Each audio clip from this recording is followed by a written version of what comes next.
Bonjour Bertrand Layec. Bonjour François Nicolas. Alors on va revenir aujourd'hui sur quelques phases de cette 24e journée de Jupiler Pro League, mais aussi sur une phase de la 23e qui s'est jouée en milieu de semaine.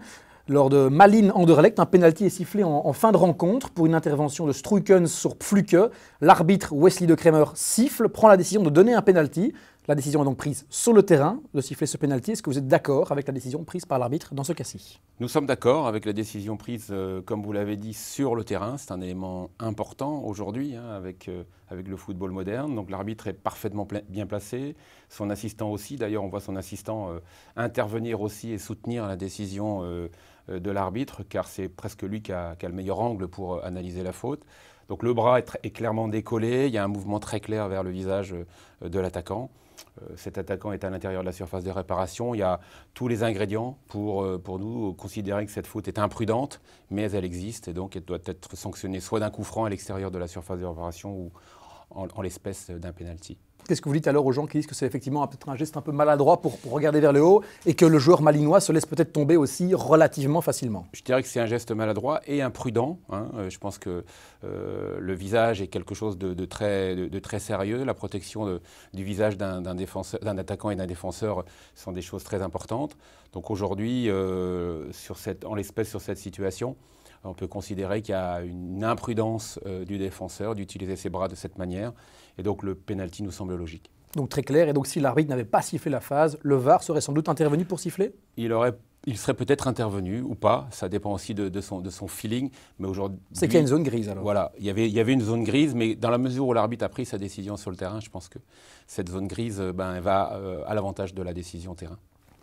Eh bien, passons directement à la phase suivante, une phase de ce week-end, de ce dimanche, entre Eupen et Malines. Nous sommes en fin de rencontre, 91e minute de jeu, un coup de coin est donné. Et la balle va être finalement déviée par un joueur malinois, Bates, sur un de ses coéquipiers, sur le bras de Mukau. L'arbitre ici ne prend la décision de ne pas siffler de pénalty. Du côté de Eupen, on était furieux, on estimait qu'un pénalty aurait dû être sifflé pour une faute de main. L'arbitre était Simon Bourdauduy. Voilà, il décide de ne pas siffler de pénalty. Est-ce que vous êtes d'accord ici avec ce qui a été décidé sur le terrain? À 100% d'accord avec sa décision terrain. Sur cette phase de jeu, on n'a aucun élément technique qui nous permet de dire qu'il y a une faute du défenseur. Premièrement, le ballon est dévié par un partenaire de ce défenseur sur sa propre main. Sa main est en position totalement naturelle. Il n'y a pas d'extra mouvement vers le ballon. Aucun critère, aucun élément pour aller au pénalty. Parce qu'effectivement, il y a eu une phase le week-end précédent entre le RWDM et Malines aussi. Une balle est déviée par un joueur, un coéquipier, avant de venir sur le bras de Heremans. Mais là, il y avait un geste plus clair vers le ballon. C'est ça la différence? Exactement. Je pense que ça avait été évoqué au dernier Under Review. L'extra mouvement du défenseur vers le ballon et la sanction du penalty était logique. Donc, en l'occurrence, sur cette situation-là, il n'y a pas tout ça. Et donc, l'arbitre a bien fait de ne pas siffler ce penalty. Et là, si celui-ci avait été sifflé, je pense que le VAR serait intervenu pour une faute claire et évidente. Passons directement à la dernière rencontre de ce Under Review. Deux phases ont été sorties. Sa première est ici à la 74e minute de jeu.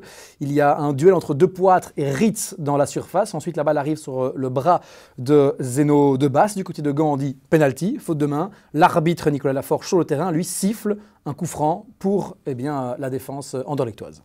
Sur cette phase-là, il faut analyser chronologiquement les faits. On peut considérer que l'attaquant fait une petite faute sur le défenseur d'Anderlecht et c'est ce que siffle Nicolas Laforge sur le terrain. Et après, en effet, il y a cette situation de main. Chronologiquement, la faute, la première, doit être sifflée, donc c'est elle qui prend le dessus sur la deuxième. Donc il est difficile de revenir sur cette première faute et d'aller à l'encontre de la décision terrain de Nicolas Laforge. Donc là, on valide bien évidemment la faute et donc le coup franc pour la défense d'Anderlecht. Vous le dites, une petite faute, car effectivement, le duel n'est pas flagrant. Oui. Est-ce que si le VAR intervenait ici, comment est-ce que vous auriez réagi? Je pense qu'on aurait invalidé la décision du VAR parce que c'est une situation de poussée qui est quand même visible aux images. Donc elle n'est pas claire et évidente en effet, mais la décision est prise sur le terrain. C'est toujours le même schéma. La décision étant prise sur le terrain, on doit suivre la décision terrain sur cette phase-là. Et donc cette phase-là, évidemment, a lieu avant le contact du bras qui aurait pu potentiellement donner un penalty. Exactement. Mais elle vient du coup annuler ce qui se passe ensuite. Exactement. Passons directement à la dernière phase de cette under review. Dans le même match, nous sommes en fin de rencontre, 86e. Un coup de coin est donné, la balle va arriver en seconde zone chez De Sar qui frappe et qui marque. Mais il y a, et d'abord le but est validé, précisons-le, par l'arbitre Nicolas Laforge. Mais le VAR va intervenir. Qu'est-ce qui s'est passé ici? Est-ce que vous pouvez un petit peu nous expliquer? Ensuite, le but sera annulé. Alors là aussi, il faut analyser les faits chronologiquement. Le premier travail du VAR sera d'abord d'analyser si l'arbitre avait le focus sur la situation de jeu qui est sanctionnée a posteriori.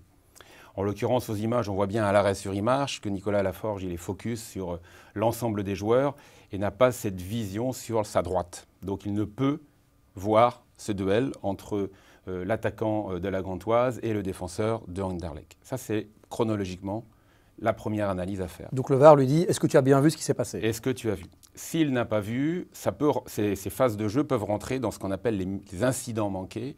Et donc à ce moment-là, le protocole du VAR est très clair. Il permet à l'arbitre et au VAR, de recommander un on-field review et à l'arbitre donc d'aller voir la situation devant l'écran. La deuxième analyse que doit faire le VAR, c'est est-ce que ce challenge, ce duel, est quelque chose de clair et évident, et est-ce que le fait de ne pas siffler coup franc est une erreur claire et évidente? Et là, il y a débat, parce qu'on peut considérer que le défenseur fait une forme d'obstruction, que l'attaquant utilise ses bras pour aider son passage et pour s'aider dans la suite de la situation. Donc là, il y a un vrai débat de fond. Le feeling du jeu, l'analyse de la situation et le feeling du jeu nous fait dire que l'intervention du VAR n'était pas attendue à partir du moment où on est dans un duel corps à corps, duel 1 contre 1, et que laisser le jeu se vivre aurait été pour nous la meilleure décision. Et le but aurait donc dû être validé. Bien, écoutez, merci pour ces informations et pour ces précisions, et on se dit à la semaine prochaine.